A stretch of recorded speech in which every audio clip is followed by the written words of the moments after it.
One. What's up, everybody? It's your boy Coop again here with Unfair Sports, and I'm so excited to have you guys join me on this next journey that we're going to be taking. As a Oklahoma content guy, I cover the team from all aspects. You know, some recruiting, some team news, and often some performance. But I'm also a parent, and I've often thought about what it actually looks like when parenthood, recruiting, and fandom mix. So I'm starting this series called Inside the Sooner Family. This is going to give parents a chance to talk about their experiences in recruiting, questions on culture, NIL, and what it looks like in lending their most prized possessions to a sports program, often quite a distance away. So thanks for joining me. Hop in the comments. Let me know what you think. Also hit that like and subscribe button. And now let's go inside the Sooner family. What's going on, everybody? It's your boy Coop again here with Unfair Sports and the Sooner or Later podcast. And today's episode of Inside the Sooner Family is with Mr. Let me rewind a little bit. The man, the myth, the Mr. Jay Woullard. So, Jay, welcome in. Thanks for joining me today, man. How's it going for you? It sounds like we were off screen. We were talking about you got all the grandkids and everything over. Yeah, hey, appreciate you having me, man. Yeah, it's a little bit of a zoo, but stop moving. You kind of start dying, they keep me on my toes, take me back to a little bit some years ago when I had the little ones flexing around, but they just moved up here from Jacksonville about 4 months ago. So we didn't have them for a couple years. So it's worth its weight in gold now. Yeah. You take advantage. My mom and stepdad moved in from Austin. So we got to do that. But they moved in from Austin when my daughter. There we go. That now they're going to be a fan favorite if people haven't even met you yet. But moved up from Austin when right when we were pregnant with my daughter, and it's a tough thing because even a 45-minute drive to see the grandkids, like sometimes that's just daunting. So it's cool to have them closer. Oh, absolutely. Well, this Sooner or Later, or this Inside the Sooner Family podcast, what I really like is this is a chance for our fans to get to know you because you guys have a story. Each parent has a different story, that things that you guys went through, just in football in general, with the recruiting processes, how you found Oklahoma. So we're going to, kind of dive into those today. So again, if you guys have not already, hit that like button, hit the subscribe. If you got comments, questions for Jay, if you're a parent, another reasons why I'm doing this is, parents who are going through the process right now, that they can get kind of an inside look and see some truths, because you get sold a lot, on the recruiting trail. So, Jay, a lot of the time, parents will look at their kids and they'll see Joe Montana, when they're 5 years old. And so you start, you're like, oh my God, I got a great one here, but it always doesn't pan out like that. So looking at Caiden, when did you kind of think, there's something different about him? He might actually be something when it comes to a football player. Really, Caiden was always three sports when he was young. You know what I mean? I helped coach the football part, so that was actually a little more tuned in for me.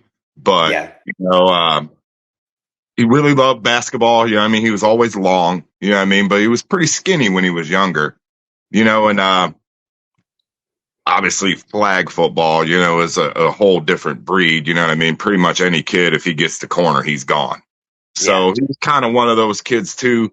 But I would probably say sixth grade, which would have been his second year of tackle, when kind of got a little more on his plate, and started asking more questions, because me being an ex-player, that was obviously the one spot where I was most comfortable. Like, hey, I can give him everything I got, And if he can handle it, he can handle it. If he can't, so be it. But I would probably say between right that year, fifth grade, his first year, he broke his thumb. So he missed like 4 weeks. Came back, coach, good buddy of mine, was like, hey, I'm going to give you a shot to earn your spot back, but you're going to earn it. And he dog walked him all week in practice, And he just kept coming back. And then kind of was like, okay, maybe, but he loved hooping. So I was like, man, he's long, he's going to be tall. But I would say that sixth grade year, when a lot of the older kids, we had a pretty solid team. When they all moved up and I kind of had to lean on someone, and obviously every parent that played, it's like, well, I'm going to lean on my kid, and it's kind of an uncomfortable moment. You know what I mean? Where like you hope that everyone on the team realizes that, hey, this is our meat and potatoes right here, but you don't want to be daddy ball guy. You Yeah. know, so we kind of played it by ear, you know what I mean? Had a couple other good coaches, some really good parents who, you know, when I explained to them, like, you know, everything had changed for that year. You know, we weren't quite as stacked. We had a lot of younger kids, you know, and my goal was always, hey, I want you to be better the last day than the first day. So then after a couple scrimmages, this and that, you get some of the parents coming up to you and saying, hey, man, you know, your son's the real deal. You know what I mean? So then you get a little more comfortable, like putting a little more on his plate. But I would say those years, because we were in a local district, uh, Perry High School, which is just a suburb of Massillon, you know, and we got to the point where he's getting through the junior high phase, getting ready to get there. And I actually played him the extra year of midget back here. You can play in seventh grade also. So I actually played him in seventh grade the extra year, kind of being greedy so I could coach him one more year. But then we talked about it, and I was like, well, hey, you know, I mean, I played at Massillon, and it's a weird dynamic. I mean, I know what Massillon did for me. You know, the history speaks for itself. A lot of the guys that I played with or played there after me had all came back. You know, Coach Moore had hired a bunch of Massillon guys that I knew, that I trusted, that, hey, they're going to push him to develop him and get him better. So Mama Bear and we spoke about it, you know, and, you know, at Perry, he would have probably been the man, you know, but that's not always what leads to where you're trying to get to. So when he made the move, you know, knew a couple guys at the junior high. They're like, hey, we're going to throw him right in the pan. You know, they was like, has he ever played inside backer? I'm like, well, I mean, in practice, move him around, do different things. I was like, but not particularly. They was like, well, can you give him a crash course? I was like, well, yeah, give me a couple hours. Yeah, but then like once he got there, eighth grade, he played some fullback, he played some inside backer. They put his hand down on third downs and stuff. And then I kind of seen him turn in the corner more as I could see that he loved being out there. And I would say right about then was when I kind of was like, all right, let's put the pedal to the gas, you know what I mean, and see what happens, you know. But he still played basketball. He kind of gave up baseball around sixth grade. And, you know, so it was like a gradual progression, you know what I mean? He started getting a little bit bigger, a little bit thicker, and then he grew a little bit longer, you know what I mean, but was still kind of lean, you know. And then his sophomore year at Massillon, he lettered, you know. Dad always told him, you know, kind of the rules we go by, volunteer for everything. You know, he got on some special teams. He actually long snapped, which really he did in midget football, but midget football long snap, that's, you know what I mean? That's kind of like, hey, flip a coin. Yeah. And he long snapped all year, ended up winning the varsity long snapping job. So he lettered his sophomore year. A lot of special teams, but, you know, some of those games where it was a little out of hand, he got some good, meaningful reps, you know what I mean? And for still being kind of skinny, he was holding his own, you know, and I was like, all right, I think we got a chance to do something here, you know. And I knew those guys down at Massillon were going to push him. And I would say that was really when the train started going downhill. It was probably seventh, eighth grade. Okay. So you did that. You kind of answered my next question, which is like, you know, being a player and having some, you know, history yourself, like, you know, what are the things that you did to foster and to really, you know, elevate him? Like, was it working with a, you know, pass rush specialist, or did you ever have any of those, or was your experience good enough for that?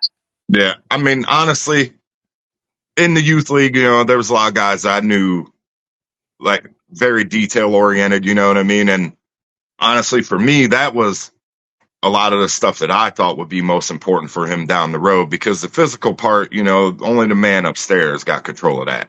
Yeah. So I was just like, you know, I started trying to really hammer like the details of stuff, because I knew he was going to be an end. You know, at some point, you know, everything goes your head, man. You know, big, long, tall, rangy safety. He could still run pretty good. And a couple of my Massillon buddies laughed at me, like, that dude's kind of his head in the ground. You know, and I played inside, then moved to outside, but I was a outside backer. You know, we were an out front. So, but nickel situations, I would put my hand down and stuff like that. But like really for me and him, it was just like the small things, man. You know, I always, you know, like on the edge, man, like, I know you want to go run that play down. I'd love for you to go Yeah. run that play down, but it's not your job. You know what I mean? You got to hold down the fort on this edge because you get exposed, you know, it's curtains.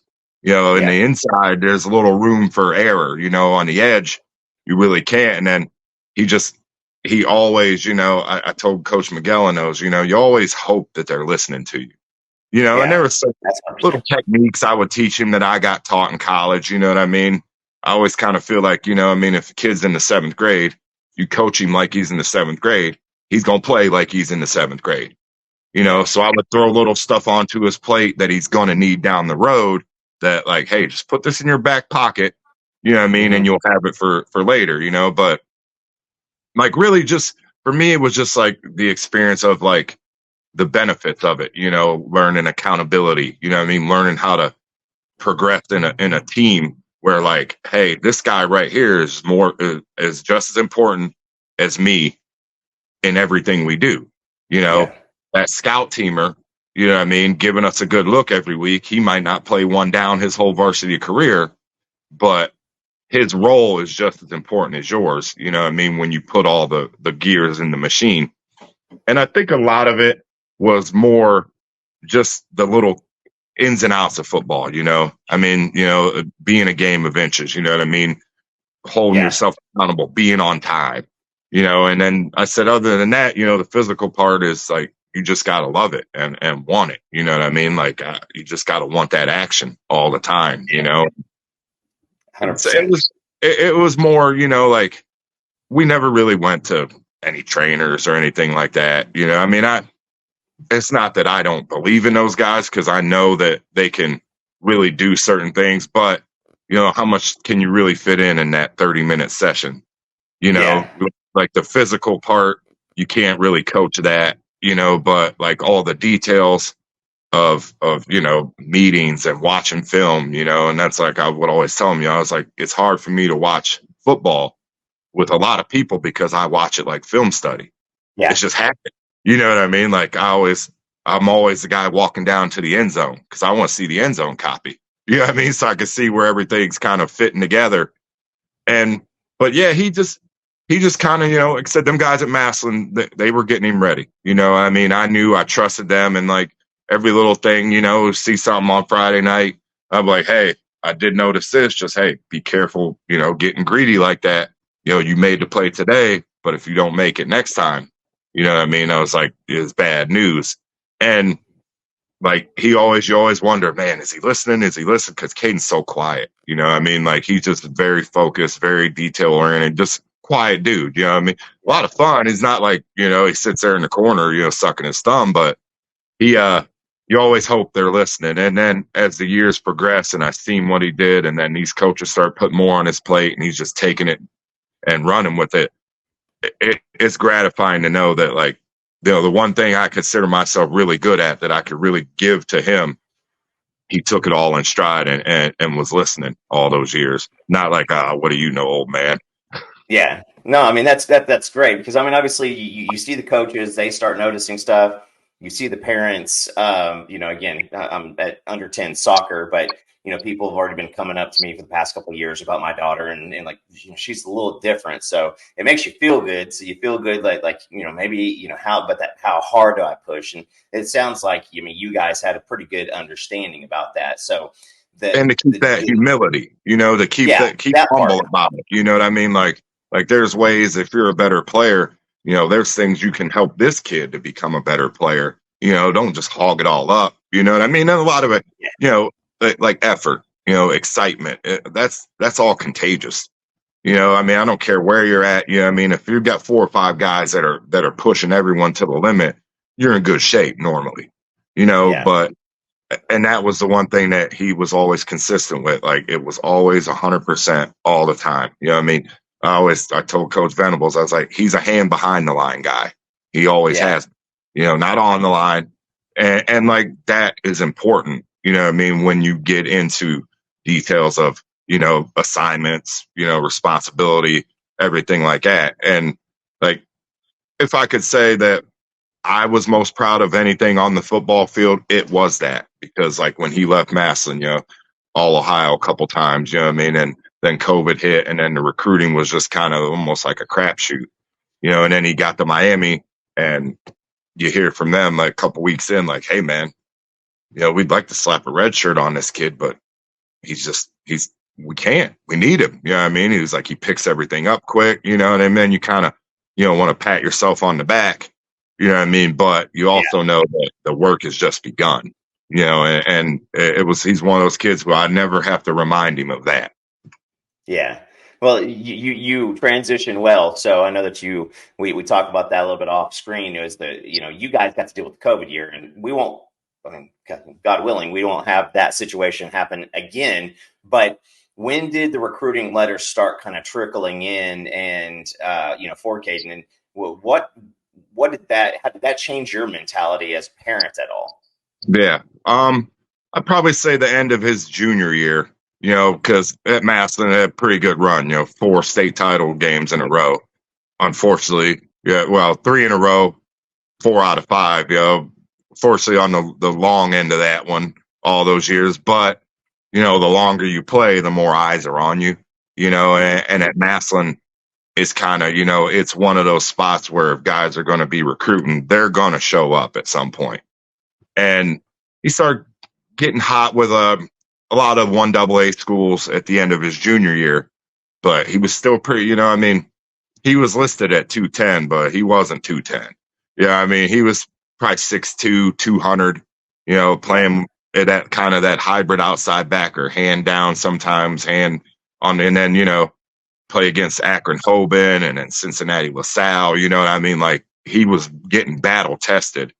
And, like the Hoban game his junior year, like I was like, yeah, he's for real, because he's in there fighting like a dog, and we snuck him in the semifinals, and then kind of everything started heating up. He got all Ohio, set some records at Massillon, and it was a lot of the 1AA school, a couple of the MAC schools started sniffing, like, Akron was in there quick, which Akron kind of has to do that. They better do that. If they ever want to really get to where they want to be. But, and then it was just kind of snowballed from there, that junior year going into, January, February, and all of a sudden March hits, and then COVID shows up. So everything kind of petered out, and like Massillon, they go 3 or 4 camps every year, Kentucky, West Virginia, well, that's over with. So meanwhile, Caiden grows 3 inches and gains 35 pounds during COVID. So he's 6'2", 200, 205, maybe end of his junior year. Well, now he's 6'5", 6'4", or whatever, some change, 240, 235. So, you know how the recruiting goes. You walk into Pitt camp with that size and the what he had done his junior year, you're getting an offer. Now, until it's official on paper, an offer is just an offer. They call them camp offers, whatever like that. But kind of with the recruiting as it started, COVID made everything weird. But for me, like my parents were split up. My mom was, I always tell people famously, my mom told every coach that recruited me, just don't let him die. That was it. Other than that, can he get a degree? Is he going to get a scholarship? Don't let him die. That was her thing. She was just not interested. I don't know if she had like the snake oil salesman vibe or whatever. So I guess relatively speaking, I kind of, handled my own recruitment. Now I wasn't, they weren't beating down my door. It was mostly MAC schools, but for me, I wanted to go play for free, and then once everything started heating up with him, like, kind of, to me, that should be your baseline is, can my son go play for free? Erase the name off the scoreboard, the jersey and all that and all this, because, financially, I would, guess most people can't just write that check. Yeah. And so once we start getting to that point, I'm like, okay, hey, Youngstown State, full ride offer. We're in there. So now you kind of, all right, let's pour a little gas on this fire. and let's see if we can climb up a little bit. And then, it was pretty much all the MAC schools, Boston College kind of sniffed around for a little bit, couple schools like that, you know what I mean? But throughout all that, which is like kind of ironic, is started the COVID. He played basketball that year, and limited visitors, this and that. And I kept seeing Coach Whitlow, he's the D-line coach at Wisconsin now, but I kept seeing him at these basketball games. I'm like, who is this dude, and how's he getting in here? You know what I mean? I couldn't even bring both of my kids with me. And I don't know whose buttons he pushed or what calls he made, you know what I mean? But I kept seeing him. And then the one day Coach Moore came up to me, and he was like, hey, he's like, that's the guy from Miami. He was like, it was like his 5th basketball game he's came to. So then I'm kind of like, okay, you know what I mean? Like, obviously this guy, got his eye on Caiden pretty solid. And Miami, great school. You know what I mean? Like, you can't really discount that. Being a Bowling Green guy, we're kind of like, Miami, whatever. But, it ain't you. You know what I mean? Now it's about his future, securing a chance for him to do stuff. And like I said, kind of got to that point where we were getting later into recruiting. Northwestern had kind of started calling a little bit, you know what I mean? And Coach Moore, we went in, we spoke to him, and he called us in. He was like, hey, let's talk about recruiting because of COVID and everything's crazy and this and that. And it's getting down to the wire, that second signing date. And he came, we went in and we talked to him, and, he obviously knew everyone that was, hot on the trail. And, I told him, obviously the Boston College, Power 5 school is intriguing.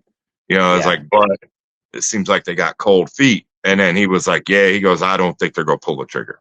He goes, I'm just telling you. He goes, so we're kind of like, all right, so, well, we got a good list, to work from, and he said, so if I were you, I'd like kind of break it down to 5, you know what I mean? And then within the next week, 10 days, decide. And then he looked at Caiden, he said, you had to pick today, where would you go? And he said, I would go to Miami. And then I think in Coach Moore's mind, it went to, hey, I've seen that guy up here recruiting him, watching basketball games, this and that and the other, great school. He goes, well, from the schools I know of, if I were you, I would make the call, and he's like, what do you think, Dad? I was like, hands down, it's the best school. I was like, the COVID year was crazy for everyone. So, who knows? I was like, but they had a MAC championship within the last couple of years, and I was like, this is your horse to ride, man. I was like, I can't, strangely enough, Bowling Green never offered him, which, I don't know. Maybe I left there with a little bad taste, worse taste in people's mouth than I thought. But, and I always told myself, I don't want to make that choice for him, because what was good for me doesn't mean it'll be good for him. And he told Coach Moore, he said, I think I will go to Miami. He's like, I like Coach Whitlow. He's always keeping up on me. And so he was like, well, he goes, if I were you, I'd make the call. And it was, I think, it was right around New Year's Eve, like December 30th. He goes, Dad, I'm going to pull the trigger. I'm going to go to Miami. And I was like, let's go Redhawks, and we got to that point, and then, then that train started going down the hill again, you know what I mean? But the recruiting was strange. It was like Caiden, we didn't really talk a lot about it because there was only so much those guys could do. I handed him the Chuck Martin, and that was the first time I ever seen the man in my life, which, I did my homework, you know what I mean? I knew that I wasn't just dropping him off, you know what I mean, with some rum dum. So it was kind of, it was strange, you know what I mean? But, Caiden's pretty focused, you know what I mean? Like, I couldn't be prouder of the way he handled it, for like really us not having to be a part of it so much. Definitely. The Miami, spanned for just a few years, and, obviously Caiden, you go from the leap from high school to college. It is a massive leap, and not every player is going to be ready from the get-go. Did you see something, when was it that you saw him at Miami that you're like, like, we need to show these other schools like Boston College that they missed out, because this kid's fire. Yeah. Probably end of his freshman year. There were Ben Kimpler was the one, senior end, and Cam Butler was the other one. But then Dom Robinson, who plays for the Bears now, he went to Camp McKinley. He subbed in with Lonnie Phelps, who was at Kansas for a year. So we're getting through, and I'm like, all right, hey, going into his sophomore year, he got a letter. He's been on special teams. I was like, he's trending the right way. They ran a pretty solid rotation anyway. And, well, then Cam transfers out. Lonnie transfers out. The two seniors are gone. So Caiden kind of went from, hey, the new guy just trying to learn the ropes to the old man in the room because he was the only one with like any actual game experience.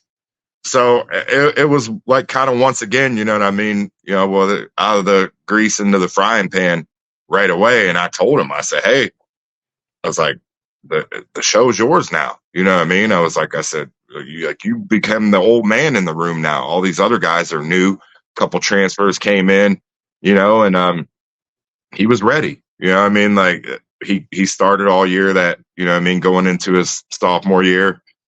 And just kind of as we're going along, you know what I mean, he just keeps doing more things that you just kind of look at like, man, you know, it's always tough when it's your kid, you know, but like I'm watching it, you know, and a bunch of my buddies, you know, people here are football junkies, you know, oh man, he reminds me of Sam Hubbard so much, man. It's like there's time when I see him rush it, you know, and then you start making those comparisons yourself and you're like, man, you know, I mean, there is a lot that this kid's got to offer, you know, and then it's like the size was all coming together and the attention to detail was still there. And then it was just like getting that physicality a little bit, that edge, which if you don't figure it out on the field on Saturdays, you never going to figure it out.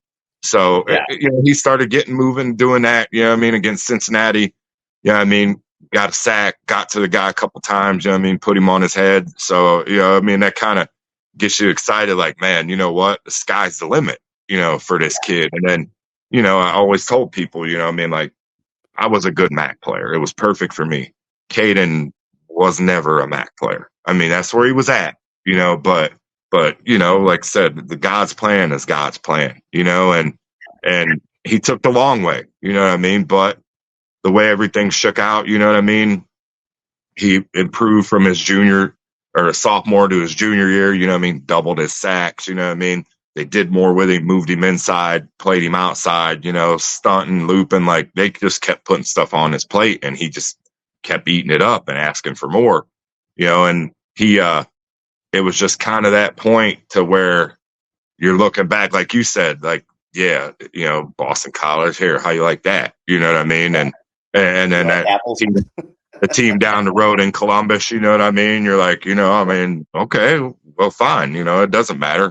He'll just keep proving everyone wrong, you know, but he was super comfortable at Miami. You know, those guys had some good coaches. And like I said, they put it on his plate and they knew he could handle it, you know, and I'm grateful to them for that because, you know, that they didn't get complacent with what he was doing. Definitely. I mean, I was over here looking at stats from last year, and 41 tackles, 19 solo, 22 assists, 9.5 sacks, 2 forced fumbles. I'm pretty sure that you probably have 1 or 2 things where you're like, you should have got a half a sack right there, you know. But yeah. you see Buffalo, that. The Buffalo game, I think he had a full one and they shorted him, but that's all right. But his partner got there. His partner on the other side got there with him, like almost same time. So I mean, hey, they all got to eat. You know what I mean? We all eat from the same plate. 100%. So recruiting at the beginning of COVID and the beginning of Caiden, obviously with NIL, with transfer portal, like these things absolutely just shifted everywhere. So now you're in the middle of the junior season. When was it like, all right, listen, we appreciate and we love Miami, Ohio. That you've mentioned it multiple times. They took care of your boy. So now transfer portal becomes an option. What were you looking at, you know, as far as you and Caiden? Like, did you have a program like a Blue Blood in Oklahoma in mind right away? Or was that something that when those communications started, you're like, holy hell, like what's going on here? Yeah. Kind of Caiden mentioned it to me his junior year. It was actually on his birthday. I called him on his birthday. We're talking, you know what I mean? It was beginning of November. And obviously, with the NIL picking up, people don't just sit on their hands. I mean, they hire these companies to send out all these math emails and stuff like that. And he started asking me, he was like, Dad, maybe, he goes out because, when he went to Miami, it was during COVID. And yeah, woe is me. Yeah, I mean, I was like, but, that transfer portal, I was like, we're not playing that game. Oh, Dad, they were mean to me. I'm going out of here. You know what I mean? I said, because if you do that, you leave, that's a done deal then. You know what I mean? I was like, so I was like, put your head down, get to work. You know what I mean? I said, but I don't foresee you having any problems like that. So then fast forward to NIL. He mentioned it to me and I was like, all right, so what are your goals? And then he's like, well, I said, okay, what about this season? He goes, well, I'm going to finish the season. You know what I mean? He said, I'm going to play it out. You know what I mean? Want to win a MAC championship. You know what I mean? Go win the bowl game. And that was kind of really, at first, that was my only thing was like, finish the job. You know what I mean? Your brothers ain't leaving. You ride it out till the end with them. And then, we'll cross that bridge when we get to it. And I think he was almost looking for our blessing if he wanted to do that. Yeah. And, at that point, you're a grown man. Obviously, the money, and that's what he said. He's like, the one guy, it's like, man, he's like, you're probably leaving a lot of money on the table, this and that. And then he said, I know it's not all about money all the time. I said, well, there was a time when that was the case. I was like, but now, with the money that these schools are able to give you, I said, to not take advantage of it would be foolish. Yeah. And I said, but more than that, if part of your reason to hit the portal is you want to level up, you know what I mean? I still got something to prove because he ain't got nothing to prove to me. You know what I mean? Like, once that level of pride kind of, I guess you could say it tops out, you know what I mean? Like it's just adding to it, you know what I mean? Keeping the chamber full. And he was like, without saying it, I could tell that was a big part of it, and then, so we play the bowl game, we get back, and one of my best friends from high school, son Vinny Scurry, he's at Texas Tech. He left Toledo. He had already been in, so I had a buddy his kid's in the frying pan already, pretty much. Yeah. And he's calling me like, hey, this is what they said to the Vin man here.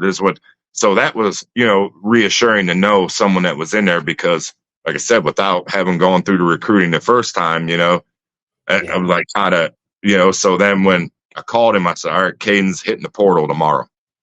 And then, he was excited. Vinny was at Toledo and they played youth football together. They had been keeping in contact the whole time, unbeknownst to me. You know what I mean? It's like, hey, it's all good. I'm glad that he kept up with those cats that, you grew up with and played with. And so he was like, yeah, down, dude. I was like, all right. I said, have you talked to Coach Martin? And then he was like, yeah, I'm going to call him. I'm going to call Coach Browner, his D-line coach.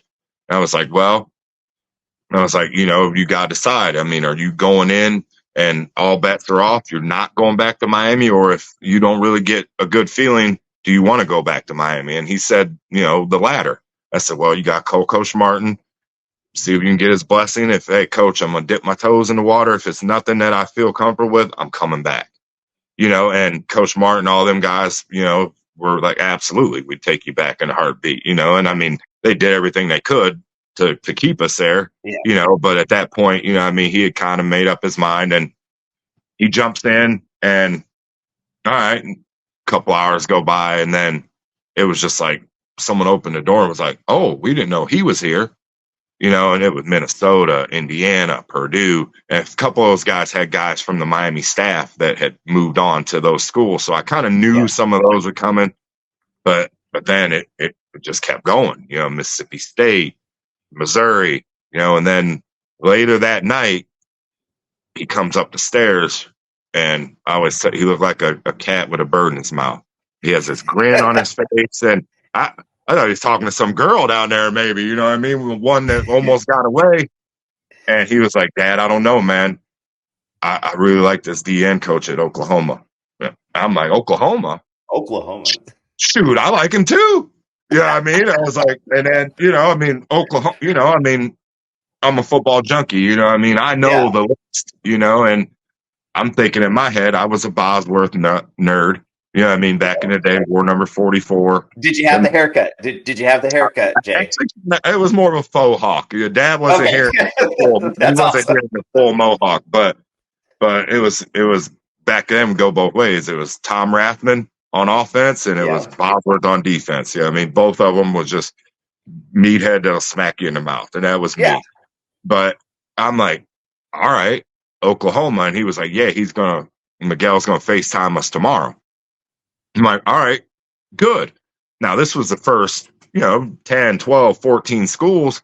This was the first guy that like got him on FaceTime and got Mhm. at him, and he said, Dad, he had a whole notebook page, you know what I mean, with notes and this. He goes, I think he watched every game I started. And I was like, good. You know what I mean? Like me, the old football coach and this and that. Like now I'm like, oh man, this dude has got his stuff together. I was like, Yeah. all right. I was excited for this FaceTime, and then we get on FaceTime with Miguel and just that energy, like it comes through the screen Yeah. at you, It's and like he's talking about things that like to a football guy like me, he's saying stuff like, hey, I know at Miami that you had to do this, this, and this, and this, and I can see it in the film because of this. And then I'm like, all right, right. yeah. He was on the strong side, you know what I mean, getting chipped. And he was like, but there's a lot of things that we would like to do with you here that you may not have got a chance to do there and that we think can push you over the limit, And like I said, he holds up the piece of paper with all these notes and everything like that. And like, I was something about him. I instantly struck with Mama. I think it was just that infectious energy, and then he's not trying to sell us Oklahoma. He's selling us like how they want to develop him, and how Coach Venables and the Soul Mission and stuff. You know what I mean? They institute some of these things of just being a good man. Yeah. And like obviously, that's a huge part of everything. And like I said, that trumps football all the time. And I Yeah. mean. And like I said, Mom was excited about it. And she's like, I don't know what it is about him. She goes, it's like he's a kid, And I was like, yeah. And I was like, and then that detail, being detail oriented like that. And then the one thing he said, he was like, when can we set up a visit? And he's like, well, let me talk to my mom and my dad. Obviously we're all sitting there together.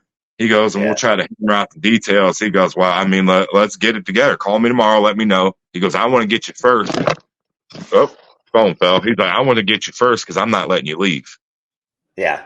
Obviously, as a dad, you're like, all right, these guys, are serious about my kid. It was beyond a pitch at that time, Yeah. and then kind of it was just so like we got everything set up, you know what I mean? He continued. I was like, well, hey, now, I mean, you still got to handle business with this, you know what I mean? And start setting up the other visits and everything like that. And obviously we never left Norman. Didn't even make it to dinner.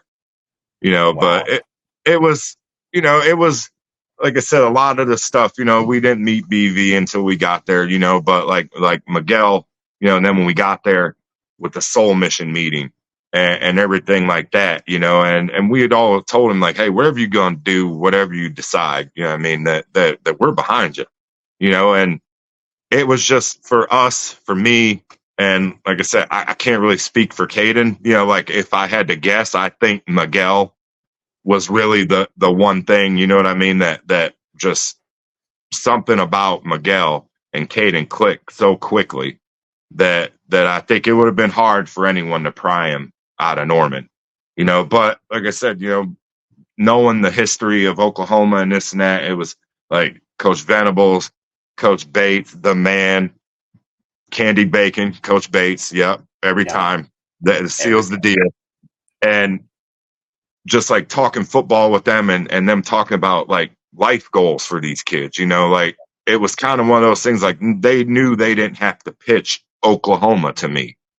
Yeah. Let's sell them on why we're different than everyone else. You know what I mean? Why what we're building here is going to be different than everywhere else. And it's you push football aside, and that's the end of the road. It's like, hey, when he walks out of here, is he going to be better than when he walked in there? Kind of like what I said, when I was coaching. I want you to be better the last day than the first day. And it was overwhelming. at Oklahoma, how we both felt when we went out there, at breakfast with Coach Bates and Coach Brewer. And I mean, you're sitting there at breakfast. It's like you're sitting at the table with a bunch of your old buddies, Coach Yeah. Lossman. Like, it was like, I've known these dudes 20 years. Yeah. It wasn't them talking over each other to, hey, well, what about this part, about Oklahoma? It was all about, hey, we know he's a good player or we wouldn't be sitting here together. You know what I mean? And we know he's from a good family. We want him to be a good man. You know what I mean? A good leader, a good mentor, and that for me, like, people think it's cliche, Miami, has got the love and honor, you know what I mean? And that's kind of like what, you just kind of sit there and think about it, and that soul mission, it's not just the trip.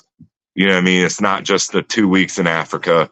It's every day, and knowing that they kind of want to hold these kids to that standard, and that's part of the standard, you know what I mean? And we defend the standard, like that part is like, to me, one of those things that I think is probably missing from a lot of college athletics, because of all the money that's being thrown around.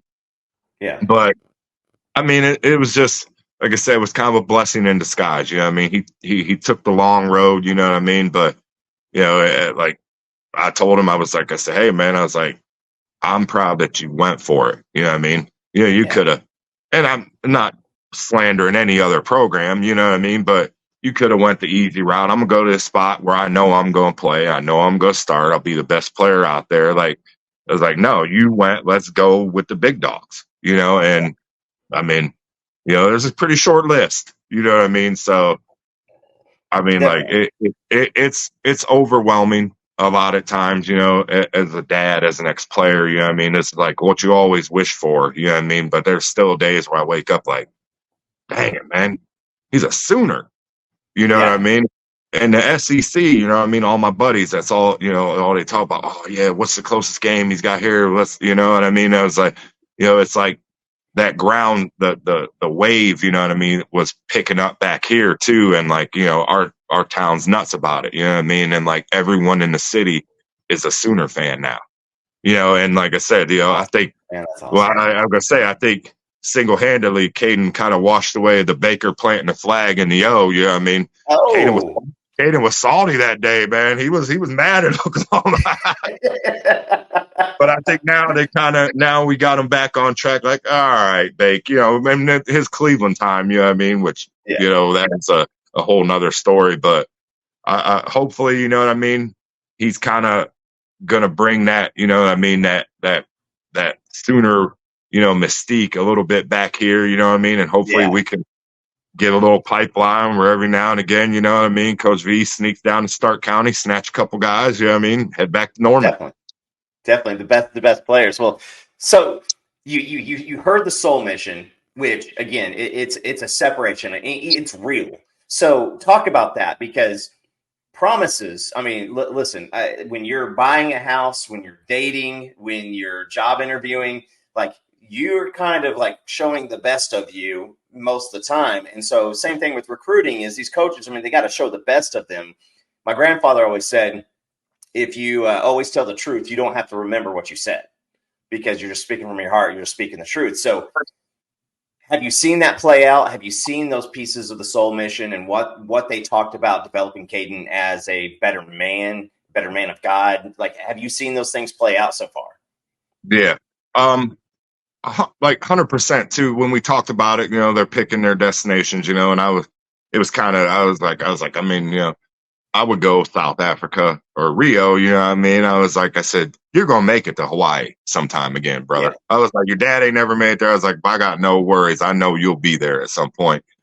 And I think when he got back and we talked about a little bit, you know what I mean? He got to sneak home, and I think it was just, Caiden's always been humble, compassionate, you know what I mean? He never walked around, you know what I mean, with any attitude like, oh yeah, I'm a big super football player, I'm better than you. He always took time out, to hang with kids, because Samantha's got a huge family and they're all pretty local. You know what I mean? And I always grew up with, I was always the guy that, remembered the one dad that would always go out there and throw a football at the cookout for a half an hour and his arms falling off. And I was like, I want to be that guy when I grow up. You know what I mean? I had a principal that was the same way in elementary school. And then as I got like Caiden was always that guy, you know what I mean? He's taking the kids out, having a younger brother, he'll go out and play with all of them for a little bit.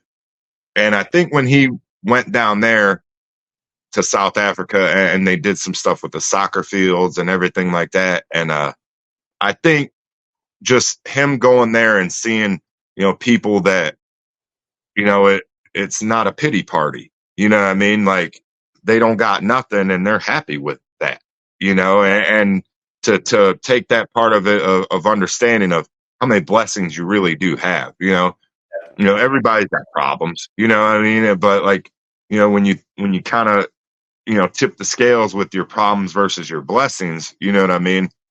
I think it really hammered it home to him about that, you know what I mean? And I think that like, as far as, I mean, it's kind of hard with him, man. Like I said, Caiden's just, he's always been one of those kids, gets up, makes his bed, you know what I mean? You really don't got to worry about his grades. He's going to put in the work to be good at whatever he does. You know what I mean? But I think and get the sense that just that gratitude that you can show no matter what, you know what I mean? Be at the top of the mountain, you can be at the bottom, just starting to climb, you know what I mean? Yeah. But appreciate, like there's some people that never make it to the mountain, and I guess there would be like a lot of that, you know what I mean? I think he really took from that trip, he had the story, pulled out a piece of gum. And he was like, Dad, I didn't even think about it. You know what I mean? And then next thing you know, there's a dozen of these kids. They're like on me like a hawk. He goes, and I didn't have enough gum. And then, Mom had told him, he's like, take a bag of blow pops or some hard candy or something like that. Yeah. And like, I think he said that next day, he ended up grabbing something and he passed it out to a few kids. You know what I mean? And like, just even that to know that like, I mean, I go bring these kids some candy, you know what I mean? This could make their day. I could be a person that they always remember. They call me, hey, you remember the Candy Man? 20 years down the road, they could be sitting in a barber shop. I think just from him telling that story, and that was like his favorite story of the whole thing. I think like just that part of it, it really amplifies the, how minimal you can really be to affect someone's life in a good way. Oh, yeah. I mean, I remember, and I grew up pretty poor. And we went on a mission trip down in Mexico, and I went and bought a Coke, while we were building houses. And I had the same experience. And it was just something that, I mean, I still remember. I mean, we're sitting there talking about it right now, obviously. So Right. I mean, things like that. I mean, that's the big thing is like the soul mission when that was implemented, when BV showed up, like that was something that, it may not strike an absolute chord with every single family, but that like they're not just going to use your kid. Like the development of that man, Right. turning that person into a positive member of society, like that literally is what this program is. And you as a father, me as a fan and a content guy, like I'm proud of this university and I'm proud of the things that they do and the guys and the culture that's being. So when we get chippy about our Sooners, and you and I exchange on Twitter quite a bit, but when we get chippy about it, it's because we literally are so proud of what this is, and it's just great to be a part of it. Yeah, and too, like just like what you said with that part of it, like I would find it hard for as a young adult something to go to something like that and just be going through the motions. Yeah. Like at some point there's going to be a part of that trip that is going to grab your heartstrings and pull on them. You know what I mean? And that's the idea. I mean, that's the goal. And I agree with you 100%. You know what I mean? Like I've seen guys on Twitter and I just button my lip, you know what I mean? Because I do got a son there. You know what I mean? I can't let him get targeted from someone that's like, like when they mock the soul mission, like, are you kidding? Like, you know what I mean? Like that is what makes that opportunity at Oklahoma to me that much more appealing. And I can't speak for Texas A&M, you know what I mean? I can't speak for Missouri on what they, you know what I mean, want their kids to be a part of, I remember Bowling Green, we went to the hospital and helped out with stuff, you know what I mean, here and there when I was a captain. but to make it required of all these kids, hey, if you're going to be here, you're going to give something back. You know what I Yeah, mean? At that's some point, and yeah, you can force them to go to local parks and pick up trash and this and that and the other. And I mean, that's also meaningful, but yeah, it is.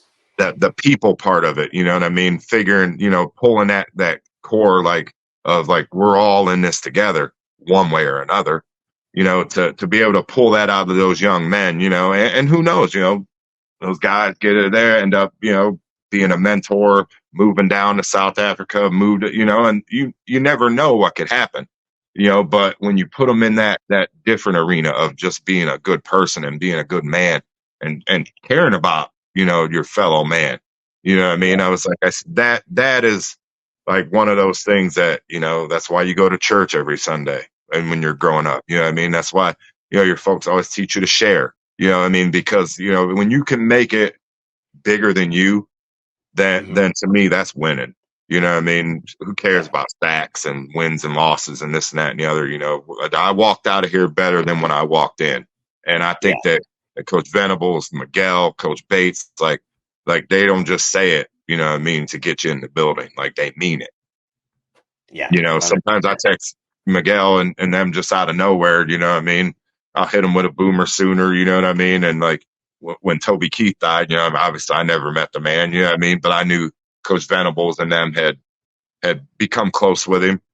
I remember texting him, giving him my condolences because I know he was a friend, you know what I mean? And he texted back 5-10 minutes later, you know what I mean? Hey, appreciate you, Mr. Woullard. I mean, like that's the kind of people they are. Like, Yeah, not just look at your phone, another dad. You know what I mean? It was, and like for me, like that's that connection that they want to make that will take the program far beyond what all the naysayers want to say. You know what I mean? But yeah. that's to be, another day. So let's talk football because most people watching this, they're like, oh, that's Soul Mission, yeah. So it's real. Like we good. That's great. We know that. You said you were a big boss guy, and you're a big football guy. Let's be honest, like defense hasn't been the standard at Oklahoma. I mean, up until probably Venables' return. Yeah. So when you're looking back and you know that this staff, what they're doing, and they're walking into the SEC with a defensive mindset. Like, was the Oklahoma, Coach Riley, and that's where you're just high flying offense and let's outscore everybody. Like, if that would there be a hindrance between that Oklahoma and the Brent Venables Oklahoma for you as a parent of a defender? Um, I think maybe, you know what I mean? It might affect a little bit, you know what I mean? And I think part of it too is because like, obviously I can't speak for when Lincoln was here, but like when we talked to Miguel and Coach Bates and everything like that, like the development, even to Schmitty, I mean, he said to us when we were meeting with him in the weight room, he's like, kid's 6'4", 245. I haven't even touched him yet. And I'm kind of like, okay, I mean, like, all right, but He like I just think that, cracking his knuckles. yeah, for me, playing defense my whole life, you know what I mean? Like you obviously kind of want them to be in a spot where it's going to be in your wheelhouse, Yeah, and then to go with, a guy like Coach Venables, what I mean? Like the history speaks for itself. yeah, You know what I mean? Clemson ain't Clemson if Coach B, if he's not there. yeah, I mean, and now not that he was the end all be all, but with the things he did with what he had, you know what I mean? Like they were a force, and back to the years with Stoops, you know what I mean? And yeah, like to get him in a spot like that where, during this whole thing, you kind of look at him, especially with Miguel, like the kid's just at Miami, Ohio, but like I could tell that he had seen things in him that like they look at it just like kind of Schmitty said, like this kid's doing all this. Wait till we put our hands on wait it till we get him. and wait till we can teach him these things, how we do different stuff. You know what I mean? As for like me, I mean, it was a home run. You know what I mean? Like, Coach Venables, we just started talking defense real quick when we met. And, like, I mean, I could tell he's getting fired up just talking about it, and like it's just kind of that thing like, man, the size is there, everything like that. And every kid, if you play college ball, if your goal is not to get to the league, then you're probably not really in it. You know what I mean? Yeah. And I know that's one of Caiden's goals. He knows that it's, I mean, you better know the odds are stacked against you. I was like, but to get in a spot, which Schmitty said, and like what Coach Bates and all them said, we want to get the most out of him for him to have that opportunity to get to the league, and he gets a good degree, and he goes to be a part of Soul Mission and this and that. And then you go back, and then, I start doing my homework. I'm looking at the roster, and you're kind of like, all right, this could be something, now you got, just with the depth coming back, his team last year at Miami, 9 starters returning. You know what I mean? Is it a miracle that they made it to the MAC championship game and won it? No. You know what I mean? They had a ton of experience back. And when you got all those guys back that understand what they have to do, and even for a kid like Caiden to come in and, like what you're going to do at Oklahoma is going to be different than what you did at Miami. You know what I mean? Because even what your teammates are going to, hold you accountable for. Like I reached out to Ethan's dad, like, I don't want to sound like, but I'm like, hey, if you talk to Ethan, make them guys make him work. You know what I mean? It's like, don't just stay like you put the screws to him. You know what I mean? Like he got, you got to fall in line. You got, and you got to earn it. And like I think we never approach it. Like we're gonna walk in there. Everybody's gonna kind of, hey, here, Mr. 10 sack guy. Like you gotta start earning it day one in the weight room. In the meetings, and and like he understood that, and we understood that, and that's kind of always like a challenge that like that's how you want it to be. If you're really in it for the right reasons, but for me, like going, like talking to Miguel, and he's like, we're going to put him he's going to be in a 7. He's going to be in a 9. He's like, I might throw him out there in an 11. And I'm like, 11? I was like, it done changed some stuff since the 90s, man. We're 3 yards in a cloud of dust. There wasn't no 11 techniques. Yeah. That's called a nickelback. But for us, like the football part for me, like I said, it's a dream come true. There's a short list of guys that you could really want, the guy to go play defense for, you know what I mean? Yeah. Kirk Ferentz, guys like that, you know what I mean? And like to be with Coach Venables, and then to know Miguel's story where he came through with Clemson, and Coach Alley, it's like Brent has put together a lot of people that he knows he's comfortable with, and he knows that they're going to do it a certain way. And then because, head coaches, like I said, you got a lot of managing to do. But like to be a part of that, and everybody knows they can score, but like, Miguel pumping up the numbers of, tackles for loss. We were here with this and that. Yeah. And like, to me, I'm like, well, we're going to boost all that stuff up. You know what I mean? Yeah. But I said, don't you worry about that. You know what I mean? I know my kid's going to do his part to help wherever he's got to help. But, I think for him to have some chances to really do some stuff that he didn't get a chance to do at Miami just because of the scheme and everything like that. Yeah. Like, that's what I'm most excited about. You know what I mean? Like, earn your time, man. And, they did a rotation at Miami. You know what I mean? I was like, I said, it's not going to really, it's like, but, the more the merrier. You know what I mean? Like, I good luck blocking them 4, 5, 6 guys. I wish you the best, because you might block Caiden, you might block Ethan, you might block R. Mason, but there you can be able to block PJ.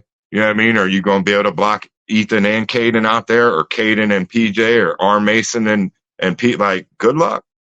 You know what I mean? With big man in the middle, Dominic and D. Terry and Stutz, and like, there's just too much experience that if they could just figure it out, and who better than Coach V, Like, you don't ever want to just start throwing stuff out there, but like, people like, oh man, they could be top 20, like top 20 defense. Like that's the bottom end for as far as what I think they can do.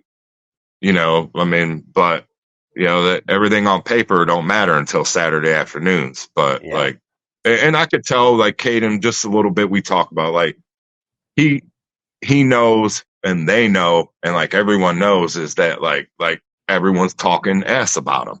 Like everyone's like, oh, okay, but and like you try to tell them to ignore that noise, but if that could be a little jet fuel, I mean, sometimes that's good. And like from my study and watching and stuff like that, like I know Danny Stutzman is going to take that personal.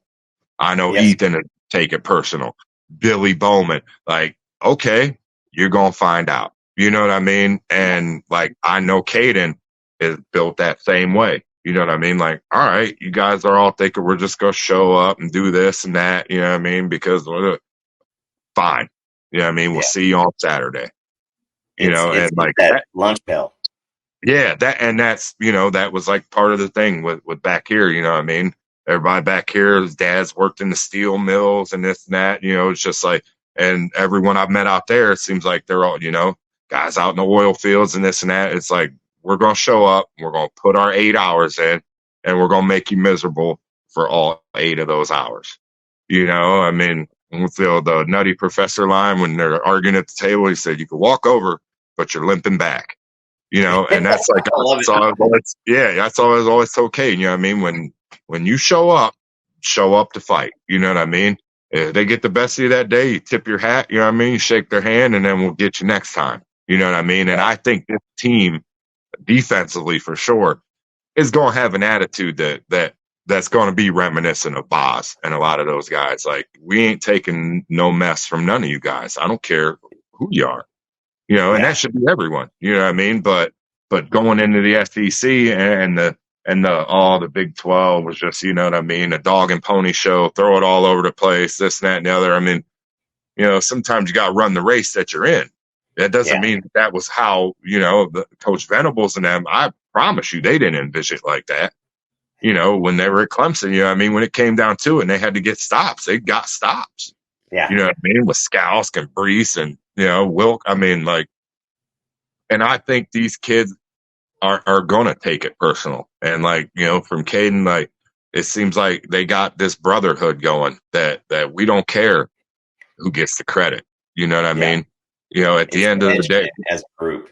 Yes. And that to me as a football junkie, like, I mean, it gets me all jacked up. Like I said, I'd be kick stepping on Caiden when he's walking by. He just laughs at me. Like, you better be ready, man. I was like, no. I was like, well, you probably ain't got to be ready to get by 6 foot 220. That awesome. Ain't helping today. Yeah. Well, man, I absolutely appreciate everything. I mean, again, we shot for 30 minutes and we're an hour in because, I mean, the enthusiasm and the excitement around the program and just the coaching staff in general. I mean, it's evident. You can see it in you. And I think that my goal for this series was, I mean, you hit it out of the park. Strip sack, fumble return. You did the whole thing. So I appreciate it. Give me this. You want to make a prediction on the season? All right. I'll make what's one. Your prediction? What's your prediction for Oklahoma this year, 2024? I'm saying 9 wins minimum. Like, I think we're going to get to 9. Like, I could see because of the stretch, that you go through there in the middle. You know what I mean? Like maybe Auburn, Ole Miss, like that little stretch I could see, you know what I mean? Maybe some tired legs kicking in here and there, maybe. But, like, I mean, me personally, like, I don't, I mean, like, Bama's Bama. You know what I mean? Like, of course you think in Norman that you can get that one and stuff like that. You know what I mean? Death Valley is going to be, but like I think the Ole Miss and Auburn is going to be the swing. You know what I mean? At which point, you know what I mean, the season really goes. But I mean, I don't really, I think they should win 9, you know what I mean? Easily. I really do. And I mean, like, I don't think they're going to get, knocked out of the building by anybody. Yeah. 100%. But I mean, you got to play the games. You know what I mean? But like I said, that combination of experience, and the O line issues, whatever. You know what I mean? Like, I mean, them guys are on scholarship too, like they say. You know what I mean? yeah, They're going to figure it out. And that, is it going to be easy? Heck no. I mean, like, you'd be a fool to think it was going to be easy. But with a lot of that young talent they got and guys who we really don't know. What I mean, Caiden's one of those guys. You know what I mean? Like I know, you know what I mean? Everyone, but yeah, against the SEC, this and that, we really don't know, you know what I mean? But he's up to the challenge. I'm sure them guys are up to putting him, you know what I mean, into the fire and hey, let's get it, you know what I mean? But like I said, I could see him maybe dropping 3 of them, but that 6-win stuff and all that, that's crazy. Yeah, I mean, yeah, like that's just crazy. Obviously, going to Auburn and Ole Miss is going to be, tough to get it. But some of those are the games where you got to figure it out and find a way. And if we get out of there 10-9, we get out of there 10-9. exactly. And I think the attitude of this team is like, let's just win. I Yeah, mean, we don't care. We score 50 a game. We score more than they did. yeah, And like I said, and I think defensively, like knock on wood, I think this defense is going to carry them through some games that people are going to be like, all right, we got a little foot in our mouth right now because yeah, these guys are balling, and like I yeah, said, all the different flavors, I mean, if they get to the point where Coach Valley and Coach Venables and stuff, they got you in their pocket, you know what I mean? And they're running all these packages at you, you know what I mean? 4 defensive ends and stuff. Good luck. yeah, Good luck. yeah. Man.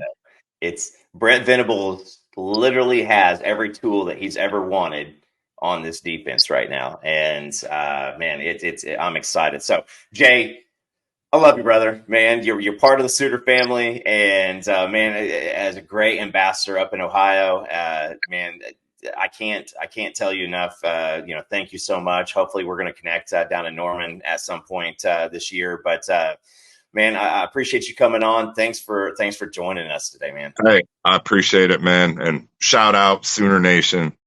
Like I said, everybody, that watched tape and I got, DMs and stuff once they got him and like, hey, we were really after this kid, this and that and the other. Like, that's so gratifying as a parent, to just know that, hey, he's not just like walking into a hornet's nest. Like the day he showed up, you know what I mean, at the Palace, he's one of us, and like I said, I mean, I went to Bowling Green, you know what I mean? Like that's my orange and brown, but to be a football junkie and to be blessed with my son to have a chance to play there for such good people and for people to really be anxious and excited for him and want him to do good things, like I can't say enough about how welcome they've made us feel. And like I said, shout out Mama Samantha, Xavier, London, Caiden. I know you're gonna say I talk too much, but you know the deal.